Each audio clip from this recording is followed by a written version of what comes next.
Assalamualaikum warahmatullahi wabarakatuh. Perkenalkan, nama saya Kiki Saputri, NPM 200101060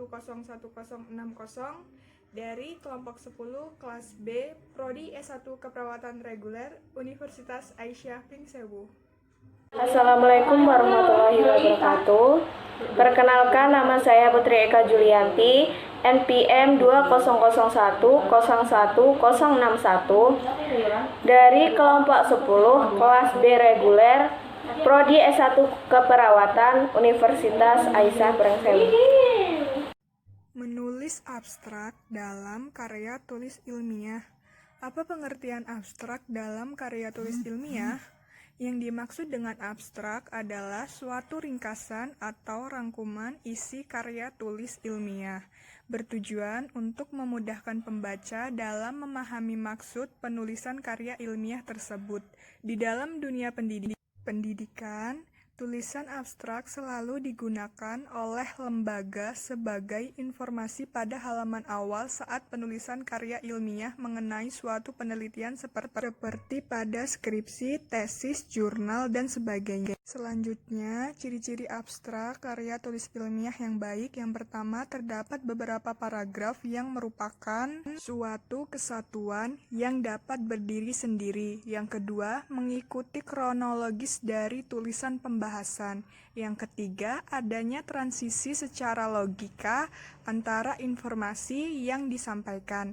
Yang keempat, hanya meringkas laporan penelitian yang dilakukan, tidak menambah-nambahkan informasi baru, dan yang terakhir mudah dimengerti atau dipahami oleh para pembaca.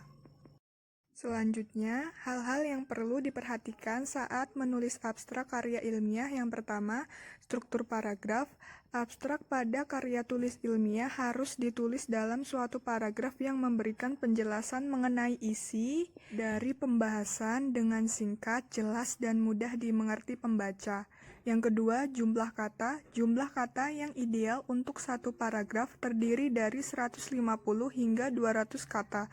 Tapi dalam abstrak suatu karya tulis ilmiah seperti pada skripsi dan tesis, jumlah kata pada satu paragraf tergantung arahan dari pembimbing. Yang ketiga, isi paragraf. Setiap paragraf pada abstrak akan menjelaskan mengenai suatu pembahasan, biasanya mengedepankan 4 bagian empiris dari suatu abstrak. Diantaranya, yang pertama, pada paragraf pertama akan memfokuskan pembahasan pada identifikasi penelitian secara singkat agar pembaca memahami apa yang menjadi bahan penelitian yang dilakukan penulis karya ilmiah. Pada bagian paragraf pertama, biasanya mengandung judul karya tulis ilmiah.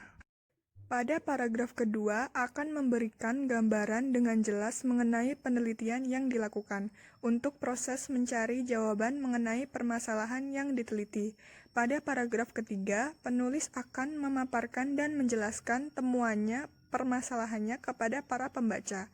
Biasanya hanya permasalahannya saja yang dibahas tanpa mengungkapkan pembahasan yang dilakukan. Pada paragraf keempat, pada bagian ini biasanya penulis akan menjelaskan saran-saran untuk memecahkan permasalahan yang ditelitinya. Contoh abstrak karya tulis ilmiah.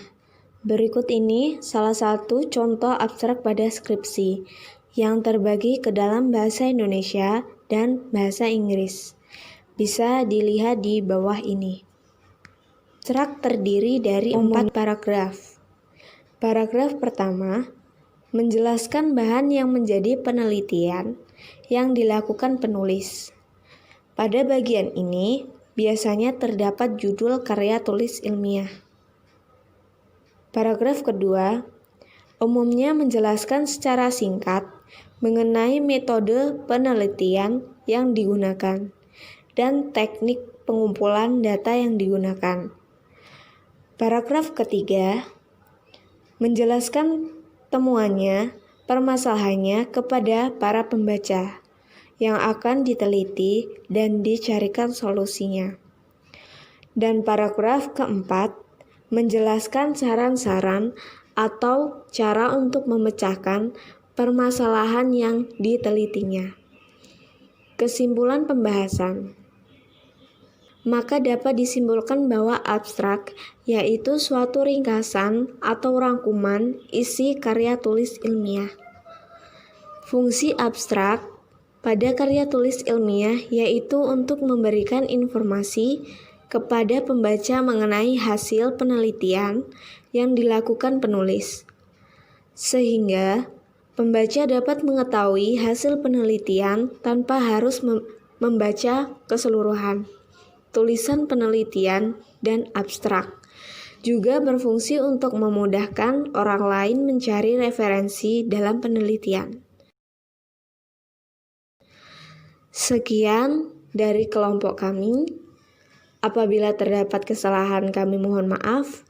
Kepada Allah kami mohon ampun. Kami akhiri. Wabillahi taufiq wal hidayah. Wassalamualaikum warahmatullahi wabarakatuh.